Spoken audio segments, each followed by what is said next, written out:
ये जो हमें कृपा से अवसर मिला है, इसे सावधानी पूर्वक भगवत चिंतन करते हुए शास्त्र प्रमाणित कार्यों का ही अनुष्ठान करें तो इसी जन्म में समस्त दुख, शोक, नाना प्रकार की चिंताएं, दुर्गति, ये सब नष्ट हो जाए।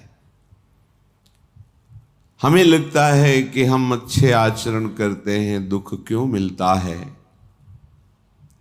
हमारे बहुत जन्मों के कर्म हमारे संचित हैं।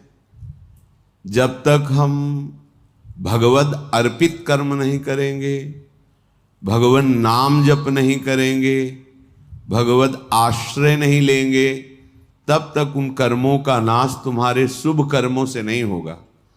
शुभ कर्म और अशुभ कर्म दोनों का अलग अलग भोग प्राप्त होगा, जिसे सुख और दुख कहते हैं।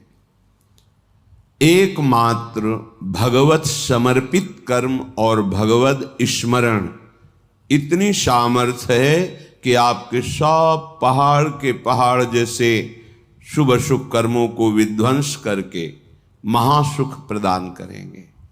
जब तक शुभ अशुभ कर्म रहेंगे तब तक आपका जन्म मरण होता रहेगा, आपको दुख सुख की प्राप्ति होती रहेगी। जैसे किसी किसी को भ्रम होता है कि गर्भस्थ शिशु या बाह्य प्रकट हुआ या अभी बाल्यावस्था को है या किशोर अवस्था को है, इस जन्म में तो कोई पाप नहीं हुए, फिर वो क्यों मर जाता है या फिर वो क्यों असाध्य रोगों से ग्रसित हो जाता है? जीव पुरातन है, भगवान का अंश, और उसी ने जिन जिन शरीरों को धारण करके जैसे जैसे कर्म किए हैं वैसा वैसा उसको परिणाम भोगना पड़ता है। पहली बार थोड़ी मनुष्य बना है, शास्त्रों बार बन चुका होगा। जैसे प्रश्न उठता है कि 84 लाख योनियों में एक योनि है जिसमें कर्म नवीन किया जा सकता है, तो अभी तो वो मनुष्य योनि में है, पीछे क्या ऐसे कर्म किए? तो आप जानते हैं ये कितने करोड़ बार मनुष्य बन चुका है? नहीं जानते। अल्पज्ञ होने के कारण आप प्रश्न कर देते हैं कि मनुष्य योनि तो 84 लाख योनियों में एक बार ही मिलती है और अभी वो मनुष्य बना है, कोई नवीन कर्म किया नहीं, ना शुभ ना अशुभ, फिर उसे दंड क्यों मिल रहा है? क्योंकि अन्य योनियों में किए हुए कर्मों का परिणाम मनुष्य योनि में नहीं भोगना पड़ता। जैसे पशु है, पक्षी है, वो तो प्रारब्ध के अधीन होता है, नवीन कर्म कर ही नहीं सकता। फिर ये परिणाम किसका भोग रहा है? जो अभी अभी नवीन अवस्था को प्राप्त हुआ है मनुष्य शरीर में। तो आप अल्पज्ञ हैं, आप पीछे के जन्म नहीं देख पा रहे कि आप करोड़ों बार मनुष्य बने हैं। हर बार आपने वासना की फिसलन में फिसल करके अशुभ कर्म किए और भगवान को प्राप्त होने वाले भगवत प्रीत्यर्थ कर्म नहीं किए, भजन नहीं किया। अनादिकाल से भटकते चले आ रहे हैं। ये क्यों म्यों छोड़ करके यदि शास्त्र और संतों की बात मान लें तो आपका ये जन्म सब कर्म संस्कारों को मिटाकर परम पावन भगवान के चरणों की प्रीति प्रदान कर दे। वही योग योग है, वही ज्ञान ज्ञान है, वही धर्म धर्म है, जिससे भगवान के चरणों में प्रीति हो जाए। वो कर्म धर्म योग ज्ञान किस काम का, जो भगवान के नाम में प्रेम न हो, उनके रूप में प्रेम न हो, उनके श्री चरणों की भक्ति ना हो हृदय में। बड़े बड़े महापुरुष योगींद्र मुनींद्र भी जिनके चरणों का यश गाते हैं, चरणों की आराधना करते हैं, वो प्रभु हैं। हमें तो प्रभु का धाम का आश्रय मिल गया, प्रभु की चरण रज में रहने को मिल गया। बहुत महिमा है इस धाम की। श्रीपाद कह रहे हैं, यत्रैव प्रकटम किशोर मिथुनम तद गौर नीलच्छवि श्री सस्यापि विमोहनम स्मर कला रंगैक रम्याकृति सर्वानंद कदम्ब कोपरि चमत्कारम महादुर्लभम कंचित प्रेम रसम स्रवत्तदखिलम क्षिप्त्वैह वृंदावनम।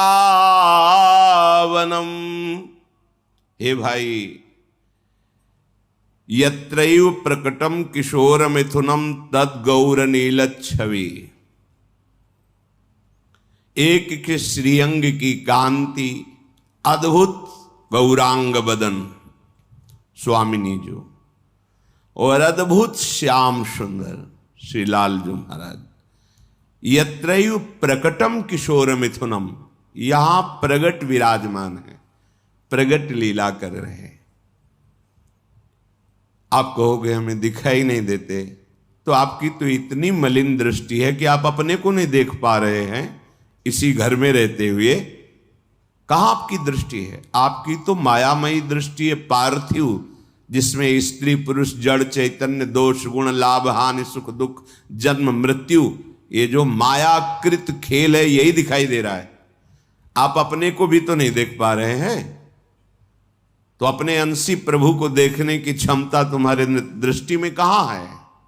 जैसे कोई प्रश्न करे कि श्रीपाद कह रहे यत्रैव प्रकटम किशोर मिथुनम तदगौर नीलच्छवि, यहां प्रगट विराजमान है, उनका महल है, वो भ्रमण करते हैं, वन विहार करते हैं, लीलारत हैं। मुझे तो कहीं नहीं दिखाई दे रहा, तुम्हें तो तुम ही नहीं दिखाई दे रहे हो। तुमने देखा अपने को? आपके पास ऐसी दृष्टि अभी नहीं है कि आप भगवद अंश अपने आप को देख लो। आप तो माया रचित दृश्य को केवल देखते हैं, शरीर और ये शरीरों के प्रकार। आपकी दृष्टि अभी उस योग्य नहीं है, उपासना से दृष्टि प्राप्त होती है। तब इन्हीन नयनन सब सुख देखें, अपनो जन्म सुफल कर लेखें। श्री ध्रुवदास जी महाराज परम रसिक। इन्हीन नयनन, इन्हीं दृष्टि में श्री जी की कृपा दृष्टि जागृत हो जाती है। तब निकष कुंज ठाढ़े भय भुजा परस्पर अंश, श्री राधा वल्लभ मुख कमल निरख नयन हरिवंश। प्रेम नेत्र प्रकाशित हो गए, मानस नेत्र प्रेममय हो गए। अब दिखाई दे रहा गौर नीलच्छवि, गौरांग बदन, अनंत बिजलियों की कांति श्री लाडलीजू, और अद्भुत लावण्य श्याम सुंदर श्री लालजू महाराज, दोनों गलबेहियां दिए हुए कुंज निकुंजों में प्रगट अभी यही आज अतिराजत दंपति भोर। आज पर हमारे नेत्र नहीं है कि हम वो देख पावें। हमारे क्या श्री सस्यापि विमोहनम स्मर कला रंगैक रम्याकृति, लक्ष्मी के भी वो नेत्र नहीं जिससे ये रस, तभी बहुत गूढ़ एकांतिक रस है। ब्रह्मा का भी जो दिव्य ज्ञान है, दिव्य नेत्र हैं, अभी उनमें वो प्रेम नेत्र नहीं जिनसे प्रिया प्रीतम की इस रसमयी विलास स्थिति को देख सके। वो तो बाल कृष्ण की लीला को ही देखने की सामर्थ्य नहीं रह गई, और कंपायमान शरीर होकर 3 परिक्रमा करके स्तुति करके चले गए ब्रह्मा जी। ये हमारे गौरांग बदन लाडलीजू महाराज और श्याम बदन लालजू महाराज, ये यहां विराजमान है। मान लो आपको दिखाई नहीं दे रहे, पर आप मानते हो ना कि आप हैं, ऐसे आप मान लो। श्रीधाम वृंदावन प्रिया प्रीतम की नित्य लीला स्थली है। यहां एक सर्वानंद कदम माने समूह होता है, सर्वानंद का समूह, अद्भुत चमत्कार महादुर्लभम। सर्वानंद कदम्ब कोपरि चमत्कारम महादुर्लभम। अपनी बुद्धि नहीं है कि इस बात को समझ सके। जहां हमारी लाडली जी और लालजू गलबैया दिए हुए विहरण कर रहे हैं, उस शोभा को देख करके कोई भी, चाहे योग जनित सुख हो, चाहे ज्ञान जनित सुख, ये भोगों की तो ब्रह्मादिक जितने भी भोग हैं ये तो इस लगन में फीके पड़ जाते हैं। ब्रह्मादिक के भोग सब विषम लागत ताहि, नारायण ब्रज चंद की लगन लगी है जाई। कंचित प्रेम रसम स्रवत दखिलम क्षिप्त्वैव वृंदावनम। अगर आप वृंदावन का आश्रय ले लेते हैं, वृंदावन का वास स्वीकार कर लेते हैं, या आश्रय लेकर वृंदावनेश्वरी के चरण उपासना में लग जाते हैं, तो ऐसा चमत्कारम महादुर्लभम, अद्भुत चमत्कार महादुर्लभ प्रेम रस आपके हृदय में, ये बड़ी दुर्लभ बात, भगवत प्रेम होना। माया में ही और माया का प्रदर्शन करना है कोई चमत्कार नहीं है। नाना प्रकार की सिद्धियों के द्वारा इसी माया का ही चमत्कार तो है। माया में कई जगह शरीर एक समय में उपस्थित कर लेना, माया में मन की बात जानकर बता देना, आप कहाँ से आ रहे हैं, आपका नाम क्या है, आपका उद्देश्य क्या है, ये सब माया में ही तो है ना। मायातीत बुद्धि हो जाना, और उस मायातीत सुख को मोक्ष कहते हैं। और उस मोक्ष सुख का भी त्याग करके लाडली जू और लालजू के श्री चरणों का प्रेम प्राप्त हो जाना, यह अत्यंत दुर्लभ बात, अत्यंत दुर्लभ बात। यद किंचित छटा जिसके हृदय में प्रेम की पड़ी तो सब भूल गए। सन्यास रूप में श्री नारायण स्वामी जी यहां पधारे थे। श्री कृष्ण रूप माधुरी ने ऐसा बावरा कर दिया कि महाप्रेमी हो गए। विरह कमंडल कर लिए बैरागी दो नयन, बस मांगत दरस मधु करी और छके रहते दिन रैन। ऐसी अद्भुत अद्भुत स्थिति नारायण स्वामी की। एकमात्र प्रभु का चिंतन, रूप का और नाम का, सब भूल गए। ब्रह्मानंद, वेदांत दर्शन, ये प्रेम रस ऐसा है, ये जब जागृत होता है तो दुशरिया नहीं रहने देता। प्रेम गलियति साकरी तामे दो न समाय। तो श्री वृंदावन मंडले यदि सिरा श्री राधिका कृष्णयो हो, यदि वृंदावन में आप आए और सत्संग सुना और आपके हृदय में बैठ गया कि अब तो मेरे जीवन के आधार श्री श्यामा श्याम है, अपना जीवन में श्यामा श्याम को देता हूं, लाडली लाल को समर्पित करता हूं। शरअर्पित करने का मतलब होता है मन वचन कर्म से उनकी शरणागति स्वीकार करना। श्री वृंदावन मंडले यदि सिरा श्री राधिका कृष्णयो, अपना शीश दे दिया। ये प्रणाम कोई छोटी बात नहीं है। प्रणाम करने का मतलब होता है हमने शीश दे दिया। शीश देने का मतलब होता है सर्वस्व। अब मेरे प्राण समर्पित हैं, आज्ञा कीजिए, जो आपकी आज्ञा होगी वैसे ही अब जीवन चलेगा। मेरे जीवन का अस्तित्व केवल आपकी आज्ञा है। अब मेरा मन कुछ कहेगा उसके अनुसार नहीं चलूंगा, आपकी आज्ञा क्यों, उसे कहते हैं प्रणाम करना, चरणों का आश्रय ले लेना, प्रणति शरणागति। सत प्रेमैक रसात्मनो पदतले न्यस्याभय स्थीयते। जिसने श्री श्यामा श्याम के चरणों में अपने शीश को झुका दिया, समर्पित कर दिया, अब उसे कहीं भी कोई भी भय परास्त नहीं कर सकता, श्रीपाद कह रहे हैं। क्योंकि ऐसा सच्चिदानंद में निर्भय पद उसके हृदय में प्रकट होता है। तरहास्ते मम लोक तो नहीं भयम, नो धर्म तो नो दूरांत यदि व्याधि सतात किमन्य दखिलाधीसाच में नो भयम। आहा, अब उसे कोई लोकपाल भी भयभीत नहीं कर सकता। जिसके भय से वायु चलती है, सूर्य तपता है, मृत्यु अपने समय से काम करती है, वो ईश्वरों के ईश्वर भी भगवान श्री कृष्ण हैं। वही निर्गुण निराकार हैं, वही सगुण साकार हैं, पर ब्रह्म की प्रतिष्ठा है श्री कृष्ण गीता जी। और उन्हीं श्री कृष्ण के हृदय का प्रेम समुद्र जब सार रूप धारण किया तो श्यामा जी हुए। ऐसे श्यामा श्याम के चरणों की शरणागति जिसने वृंदावन धाम में आकर के रसिकों का संग करके प्राप्त कर ली, उसकी ऐसी स्थिति हो जाती है कि लोकपालों का भी कोई भय नहीं रहता।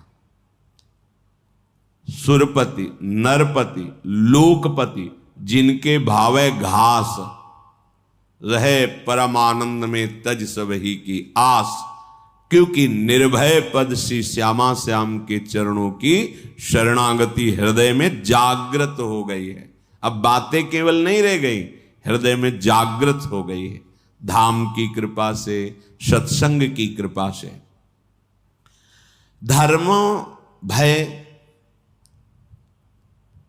किसी भी प्रकार का अब उसे धर्म भय भी नहीं लग सकता कि मेरा कुल धर्म तो ये है, लोक में मेरा एक कर्तव्य है, ये धर्म अब भय नहीं। अपनी शरणागति के लिए भगवान श्री कृष्णचंद्र जी गीता जी में कहते हैं, सर्व धर्मान परित्यज्य मामेकम शरणम भज। सारे धर्मों का मेरे चरणों में त्याग कर दो, अर्थात मेरे चरणों का आश्रय लेकर भजन करने से सब धर्मों की स्वतः पूर्ति हो जाती है। जैसे समुद्र में स्नान करने पर नर्मदा, गंगा, यमुना, जितनी नदियां हैं सबका उद्गम हो गया, क्योंकि सब नदियां अंततः समुद्र में ही विलीन होती हैं। ऐसे ही सारे धर्मों का अंततः विश्राम स्थल परम धर्म भगवान श्री कृष्ण के चरणों की शरणागति आराधना है। सर्वधर्मान परित्यज्य मामेकम शरणम व्रज।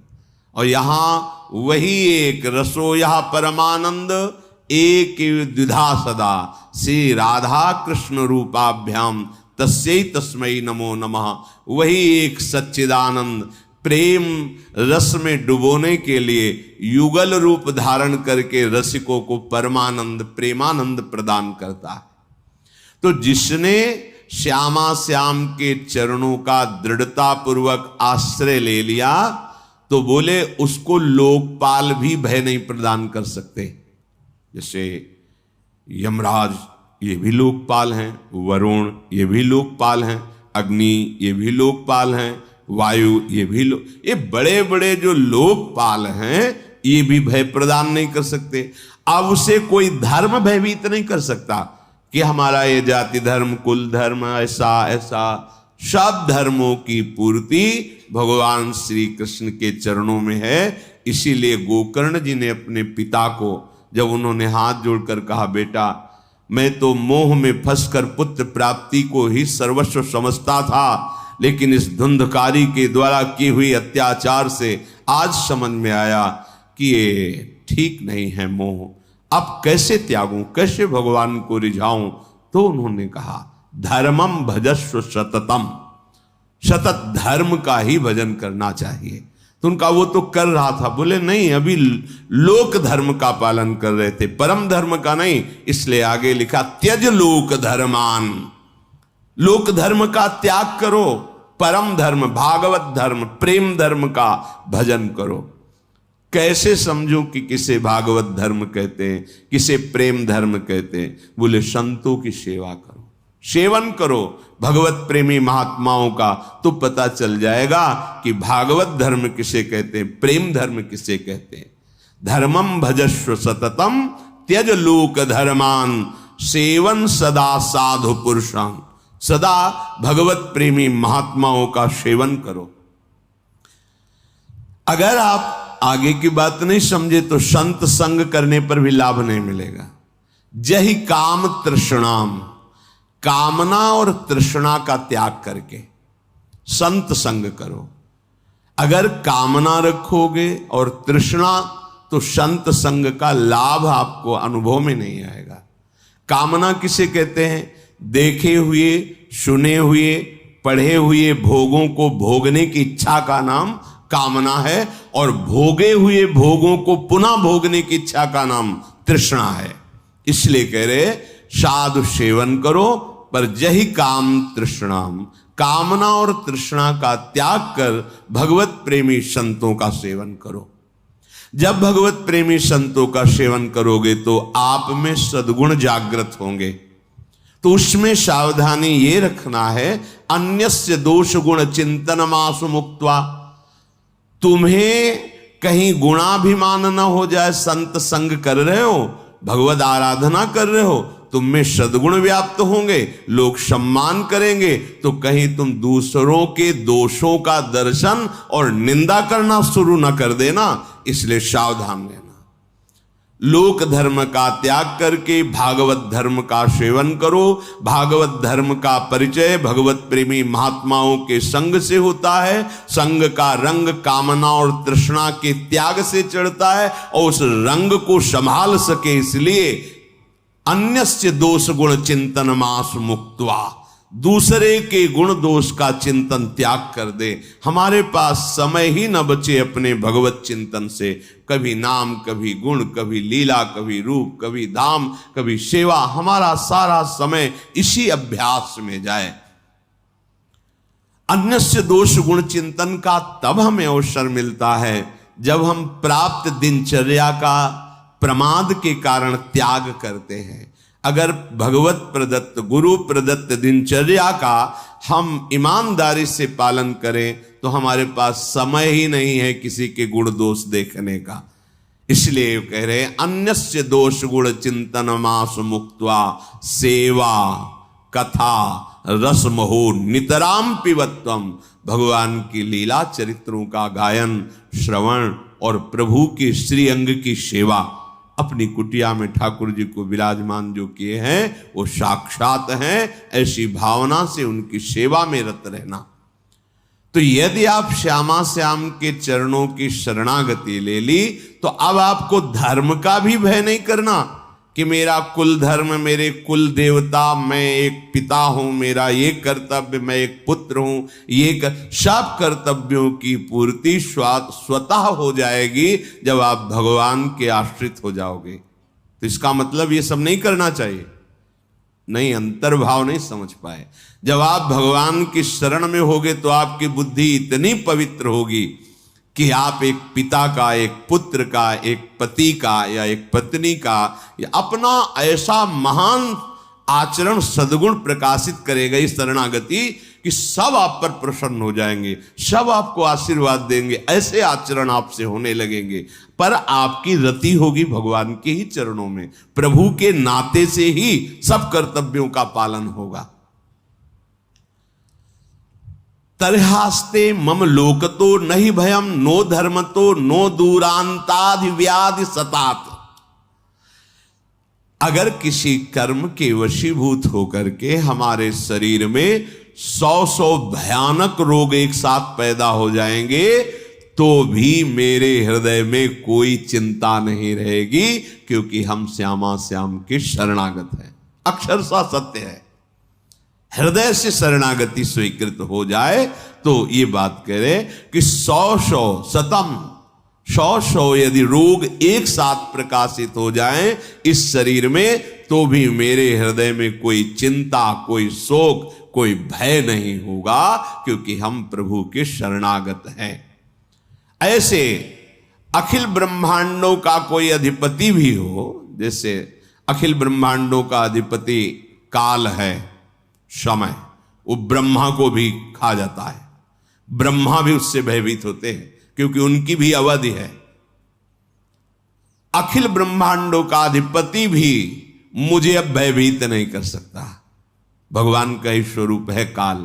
समुझ जे आए शरण ते डरत ना काल डर। जो ऐसा समझ करके श्यामा श्याम के चरणों का आश्रय ले लेते वो काल से भी भयभीत नहीं होते। कैसे? देखो, मृत्यु की बात सुनकर भय लगता है, मरने से हमारा स्वभाव बन गया भयभीत होने का, और मृत्यु से तो खास डर लगता है। सच्ची मानिए, जो भक्त जन होते हैं, जिनका हृदय प्रभु को समर्पित होता है, उनके मृत्यु का समय ऐसा होता है जैसे विशाल हाथी के गले से रायबेल की माला टूट के गिर जाए। रायबेल जो श्वेत, उसको पता ही नहीं चलेगा कब छूट गया। बस मृत्यु भयावा नहीं, भयावा तब होती है जब हम केवल शरीर में आसक्त है और यहां की सब सामग्री हमने मेहनत के द्वारा पैदा की, और जब छूटने का समय आता है तो सब छूटेगा। जिनसे हमने परिचय बनाया वो छूटेगा, जिसको हमने अपना माना वो छूटेगा, तो अब मिलेगा क्या? अब केवल भय ही भय है। कहां जाऊंगा, कौन मेरा है, क्या होगा, ये सब मेरे तो छूट रहे हैं, अब क्या होगा? अब भय है। अगर आपने श्यामा श्याम के चरणों का आश्रय लेकर सबकी सेवा की है, तो मूल में श्यामा श्याम है, तो शरीर छूटने की बात आने पर यह बात आएगी, श्यामा श्याम है ना, हमें जाना तो उन्हीं के पास है ना। आप देख लो, वास्तविक हृदय में जब शरणागति आएगी तो मृत्यु का भय भी जाने लगता है। मरने का मतलब है अपने प्रीतम के समीप नित्य निरंतर सानिध्य में रहना। कितना आनंद का विषय। हम जिसे प्यार करते हैं, अब उसे ध्यान में नहीं, अब प्रगट में मुझे उनके समीप रहने को मिलेगा, ऐसा भाव। मरने से सब जग डरा, मेरो मन आनंद, कब मरी हो कब भेटी हो, पूरन परमानंद। तो कह रहे हैं उसे सर्व ब्रह्मांड अधिपति काल से भी भय नहीं होता। जिए काल बस ना परे। वो जीता है श्यामा श्याम में, काल के अधीन होकर नहीं जीता, क्योंकि वो श्यामा श्याम का शरणागत। तो ये तो भाई उनकी बात हुई जो वृंदावन आश्रित होकर श्यामा श्याम की तन्मयता पूर्वक उपासना कर रहे, रोज सत्संग सुन रहे, रसिकों का संग। पर हम तो दूर से आए हैं, आज ही रुकेंगे फिर चले जाएंगे, और घर गृहस्थी में इतना भजन साधन तो बनता नहीं। वहां तो सुन लिया, पर आचरण और वायुमंडल का प्रभाव हमें ऐसी स्थिति में तो रहने नहीं देता कि 100 व्याधि हो जाए, मुझे कोई चिंता ना हो, मुझे किसी धर्म की परवाह नहीं, लोकांतर के अधिपतियों का कोई डर नहीं। ऐसा तो नहीं है ना। तो हमारे लिए क्या है? तो श्रीपाद कह रहे, यत् पुष्पम घ्रातवन्तः, धन्य है, सकृदपि पवनम वा स्पृशन्तः स्वरूपम, लोकम वा लोकयन्तः, कमपि नति कृतः करहि चिद् यद्दिशेपि, यन्नामाप्येक बारं शुभमभिदधतः कीकटादौ च मृत्वा, प्राप्स्यन्ते वाञ्जसा तन्मुनिवर महितम धाम ये केचिदेव। आहा, ये धाम देगा आपको क्या? बोले यत् पुष्पम घ्रातवन्तः सकृदपि, यदि वृंदावन में प्रकट हुए पुष्प को, जो वृंदावन की भूमि में प्रकट, बड़ी महिमा, तभी कहते हैं। अब ऐसा समय आ गया है कि लताओं का आदर नहीं है, बड़ा दुर्भाग्य प्रकट हो रहा है। करे तो क्या करे, माया ने ऐसी समस्या में फंसा दिया। अब वो 50,000 रुपया गज की 100 गज जगह खरीदी, अब 100 गज में उसमें वृक्ष रखे या अपना मकान बनाए, क्योंकि सब बड़ी मुश्किल से धन संग्रह करके वृंदावन वास के लिए उसने जगह खरीदी है। अब एक पीपल का वृक्ष, बरगद का वृक्ष, वो खुद अपना अधिकार जमा ले, अब क्या करें? ये दलीलें हमारी बुद्धि में जागृत होती है कि हम क्या करें, इतनी महंगी जगह ली, अब लता। पर हमें ये ध्यान रखना है कि कोटि ब्राह्मणों की, ब्रह्म ऋषियों की हत्या का जो फल है वो यहाँ की लता को काटने पे है। ये धाम है। यहाँ हमारे प्यारे जो लता के नीचे खेलते हैं, लता भवन सुख शीतल छहा, श्री हरिवंश रहत नित्य जहां, तहां न वैभव। हाँ, यहाँ की लताएं बड़े बड़े परमहंस महात्मा हैं, पर दुर्भाग्य है ऐसी माया ने बुद्धि अपने लोगों की कर दी कि कोई रास्ता ही नहीं समझ आता। अब जगह खरीदे तो उसमें लता रहने नहीं देंगे, लता नहीं रहेगी तो वहाँ बिल्डिंग बनाओगे तो भजन नहीं रहेगा, क्योंकि अपराध तो पहले ही कर दिया। महान वृक्षों का हनन वृंदावन के रसिकों ने देखा है कि ये लताएं समर्थ हैं प्रिया प्रीतम के प्रेम रस प्रदान। श्री बिहारिन देव जी महाराज स्वामी हरदास जी की कृपा पात्र जन कह रहे हैं कि प्रेम पदार्थ अति दूर है बिन से रज रूख।